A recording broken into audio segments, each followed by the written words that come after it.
సినిమాలు ఆపండి చాలు. ఓజీ చాలు చాలు ఓజీ చాలు చాలు. అంటే మీ అందరికీ నేను సినిమా ఎందుకు వద్దని చెప్తానంటే, సినిమాలు తక్కువ చేయడం నా ఉద్దేశం కాదు. మీరు ఓజీ సినిమాకి వెళ్ళి జనసేన జిందాబాద్ అని ఎలా అనకూడదు, ఇక్కడికి వచ్చి సినిమా ఎందుకు అనకూడదంటే, ప్రాణాలు తెగించున్నారు ఇక్కడ వాళ్ళందరూ, ఇక్కడ జన సైనికులు. ఎందుకు సినిమా మాట్లాడకూడదు అంటే, 450 మంది పైచీలకు జన సైనికులు సినిమాలను కాదు సిద్ధాంతాలు నమ్మి చనిపోయారు. వారి గౌరవం కోసం, వారి గౌరవం కోసం.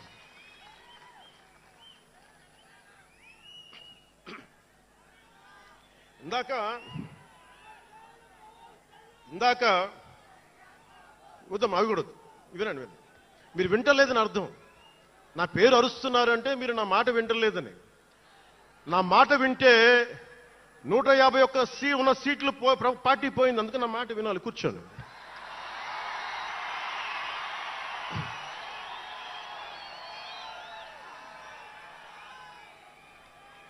ముందుగా నేను 11 సంవత్సరాల క్రితం పార్టీ పెట్టినప్పుడు, ఈరోజు మీకు డేటాలు చెప్పను, ఎన్డీఏ ప్రభుత్వం గురించి వీటిని చెప్పలేను.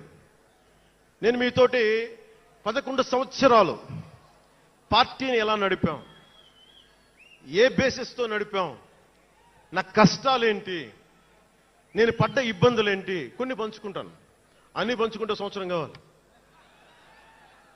నేను ఓటమిలు ఎలా ఉంటాను, గెలుపులు ఎలా ఉంటాను.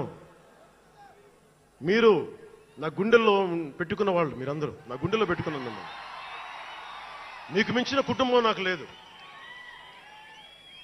అలాంటి నేను 2014లో ఒక్కడనే కూర్చొని జ్వలిస్తూ మదించిపోతూ, మన ఆలోచనతో మధిస్తూ, ఎలా చెప్పాలి, పెద్ద రాజకీయాల మీద నా చాలా మందితో కసరత్తులు చేసిన వాడిని కాదు. 2009లో అప్పుడు రాజకీయ ప్రస్థానం తప్ప. 2003లో నేను మా నాన్నకి చెప్పాను ఫస్ట్. ఈరోజు మా నాన్నగారు లేరు, స్వర్గస్థులయ్యారు.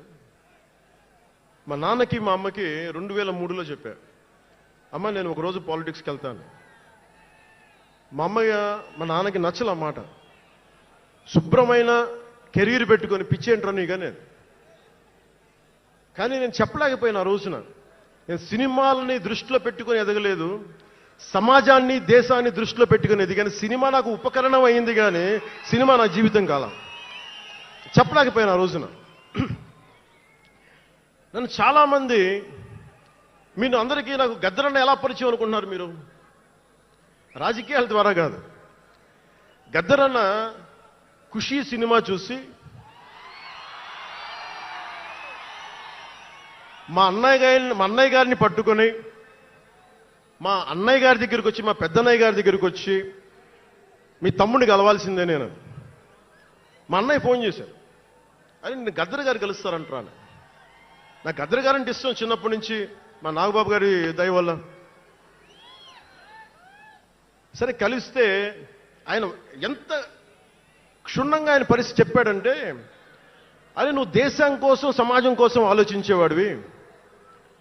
నీ ఏ మేరా జహా అనే పాటలో నువ్వు భరతమాతని సంఖ్యలలో బంధించి పెట్టావు కదా, నీ భావం నాకు అర్థమైందిరా అన్నాడు. నువ్వంటే నాకు ఇష్టం రా తమ్మి అని చెప్పి ఆ రోజు నుంచి మాకు స్నేహం. అది నాకు అన్నా తమ్ముడ బంధమైందని ఆయన చనిపోయేలోపు. అలాగే 2006లో నేను విపరీతంగా ఒక పిహెచ్డి కోసం, ఒక స్కాలర్ ఎలా చదువుతాడో పుస్తకాల మధ్యలో సినిమాలు చేశాను. అందుకే నా సినిమాలు మీకు నచ్చి ఉండకపోవచ్చు ఆ రోజున. కానీ నా జ్వలనాన్ని ఎక్కడో ఢిల్లీలో కూర్చొని ఒక్కళ్ళు